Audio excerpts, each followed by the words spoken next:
Kisruh pagar laut 30,16 km di Tangerang, Banten belum juga mereda. Sebaliknya, makin banyak pihak yang mengungkap klaim atau cuci tangan atas masalah ini. Bagaimana fakta terbarunya?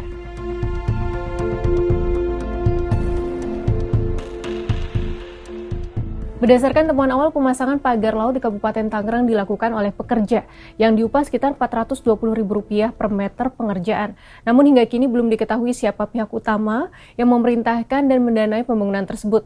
Dengan biaya sebesar itu, dugaan mengarah kepada pihak swasta yang memiliki kapasitas finansial besar. Hal ini didasarkan pada biaya besar yang diperlukan untuk membangun pagar laut sepanjang 30,16 km dengan bahan baku bambu, anyaman, dan waring yang ditaksir mencapai Rp5 miliar. Bambunya berasal dari luar wilayah sekitar karena didatangkan dengan truk yang melewati jalan akses kantor aparat.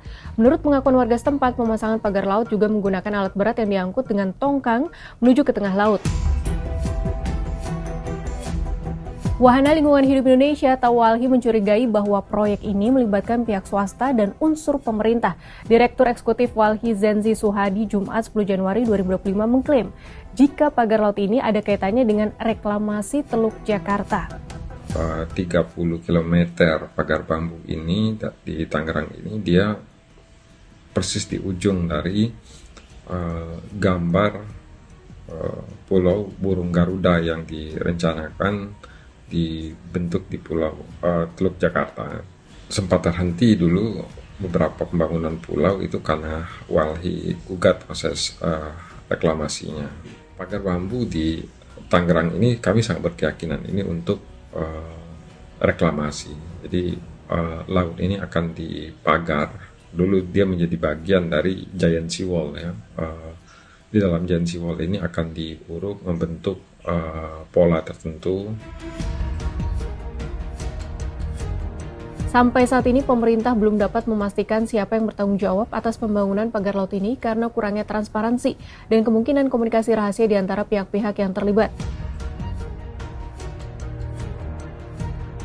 Kompas pun menerima rilis dari PT Agung Sedayu Group terkait pagar laut. Mereka mengklaim jika informasi tentang pagar laut tersebut tidak benar.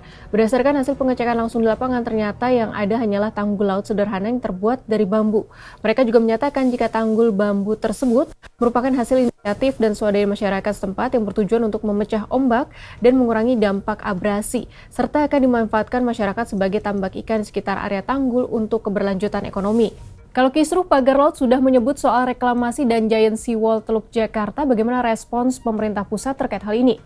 Menteri Koordinator Bidang Infrastruktur dan Pembangunan Kewilayahan Agus Harimurti Yudhoyono memastikan jika semua proyek harus sesuai dengan hukum dan tidak boleh ada tindakan pelanggaran hukum. Tentunya kita ikuti, Kementerian Kelautan juga tengah melakukan investigasi bersama berbagai pihak, termasuk pemerintah setempat ya, daerah setempat, dan mudah-mudahan bisa diketahui secara yang jelas.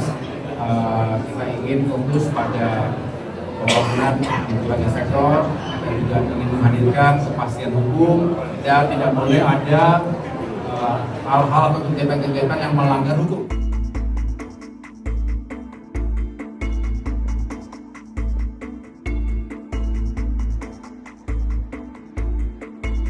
Publik menanti kelanjutan kisruh pagar laut 30,16 km di Kabupaten Tangerang, Banten. Apa benar semua ini tindakan legal secara hukum? Yang pasti negara tidak boleh kalah dengan kekuatan-kekuatan yang berpeluang menabrak aturan.